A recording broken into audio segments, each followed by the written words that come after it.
Boa noite, pessoal. Hoje a gente está aqui em Rio do Oeste e o meu pai vai conceder para a gente uma entrevista sobre patrimônio histórico e cultural, o quão importante é a gente resgatar e preservar esse material. Então, eu sou o pai da Júlia, que estuda aí com vocês no 8º semestre. Primeiramente, uma boa noite para vocês que estão nos assistindo aqui. E assim, falar para vocês sobre alguma coisa relacionado à arquitetura é interessante, é prazeroso. Até porque é uma coisa que está dentro da gente, é para quem gosta, né? E no primeiro momento eu vou dizer assim para vocês que é interessante a gente saber de onde a gente vem. E não, até porque assim, se a gente sabe de onde vem, a gente sabe para onde vai. Então nós nunca podemos esquecer dos nossos antepassados. Então a busca, a princípio, né, de alguma coisa da antiguidade, sempre é interessante a gente estar convivendo. Não somente com, mas alguma coisa envolvendo, né, no nosso cotidiano. Então é interessante, às vezes a gente tem em casa uma peça que lembre o passado, que lembre os nossos avós, bisavós, que retrate alguma coisa a respeito da família. Isso é muito interessante. Então assim, nunca esqueça, sem a gente saber de onde vem, a gente não sabe para onde vai.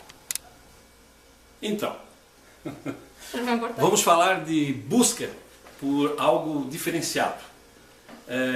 Quando eu disse anteriormente que era interessante que a gente sempre tivesse alguma coisa de diferente em casa, alguma coisa que buscasse algo que lembrasse os nossos antepassados, qualquer peça é importante. Às vezes uma peça que pertenceu à avó, né, um guarda-roupa, uma cristaleira, qualquer coisa assim, um baú, né? Mas sempre pensando assim, para vocês que estão fazendo arquitetura, é interessante também que vocês venham acompanhando também a questão da disposição dessas peças dentro de casa. Até porque assim, não se pode carregar demais, que é o meu caso aqui. Mas eu assim, confesso que as pessoas trazem essas peças aqui para mim sem eu pedir, porque elas querem guardar. E hoje na cidade aqui nós não temos um museu. Então a nossa casa aqui, a minha casa, da Júlia, virou um museu. E a gente está guardando essas peças.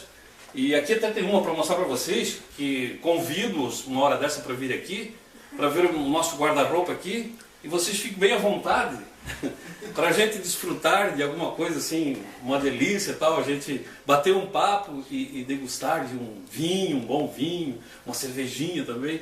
Assim, nessa parte aqui da casa, no hall da entrada aqui, nós temos algumas figuras ilustres da família, que é importante, é aquela velha história que eu falei antes. Se a gente não lembrá-los, a gente também não tem por que ir adiante, viver, né? Então assim, para vocês relembrarem aqui, a questão da fotografia, é muito importante a fotografia. E nessa questão do resgate, a gente sempre tenta buscar assim, os nossos antepassados, para saber as características, a fisionomia dos nossos antepassados. E essa vontade de saber, até porque assim, eu sou o antepenúltimo neto de um senhor que nasceu em 1885 e nasceu na Itália e veio para o Brasil no mesmo ano, com 8, 9 meses de vida.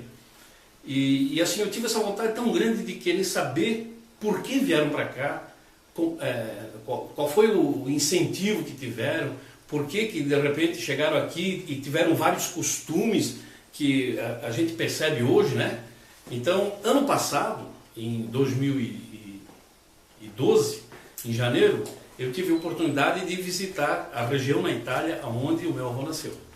E é muito interessante, para vocês que estão fazendo arquitetura, a hora que vocês tiverem uma oportunidade de fazer uma viagem dessa, não percam essa oportunidade, né? Façam algum tipo de economia e vão até para buscar um pouco mais da riqueza, né, do velho continente, até porque assim está bem claro o que era o velho continente e se está lá preservado até hoje. É uma coisa assim que a gente percebe que na própria Itália, Alemanha, Áustria, todos os países ali, eles preservam muito a questão arquitetônica, por exemplo, que é um fator que traz turista, né? Hoje o Brasil é um jovem país de 500 anos, mas nós pegamos alguns países europeus aí que têm 2, 3, 4 mil anos, e a gente percebe assim que eles preservam por quê? Eles precisam de uma fonte financeira que é justamente voltada ao turismo. A minha busca lá na Itália, justamente, foi resgatar da região de onde vieram os meus avós, e até para a gente ter uma noção do porquê que eles acabaram vindo para cá. Então aqui eu tenho algumas fotos da igreja onde meu avô foi batizado, eu tenho aqui a certidão de nascimento dele, do pai dele, a certidão, que é da região de Belluno, da Valada, da comune de Valada Gordina, né, mais precisamente na região de Mas. E aqui nós temos também o histórico linguístico, que é muito importante as famílias saberem o porquê desse sobrenome. É o primeiro passo para a gente para a gente ir buscar alguma coisa a mais, a gente tem que saber o porquê do sobrenome. Isso que é muito interessante. Muitas pessoas não dão importância para isso, né, ou pouca importância, mas é muito importante. Deixa eu falar para vocês também que é muito importante a questão da restauração. O restauro das peças, muitas vezes a gente vai buscar uma peça antiga ou coisa nesse sentido, e tu tem que dar um resguardo para a peça. Tu tem que fazer a manutenção dela, ela tem que ser uma peça que dê destaque dentro dos demais objetos que tu tem dentro de casa, mas tem que ser alguma coisa que esteja restaurado. Então assim, infelizmente, para nós que gostamos de peças assim, a gente tem que pagar muito caro por isso. Para quem faz, é claro que não é muita coisa, mas a restauração de uma peça, ela muitas vezes pode custar muito caro. Se por exemplo tem uma peça aqui, ela veio da Inglaterra para o colégio Dom Bosco de Porto Alegre. São duas peças, uma está aqui e a outra está na casa de uma irmã minha. Aquele relógio de parede que eu tenho ali, é um Big Ben. Esse relógio, a senhora que veio aqui me pedir que precisava de um remédio para a mãe dela, eu disse, não, eu vou te emprestar um dinheiro. Não, eu te dou um relógio e tu fica com...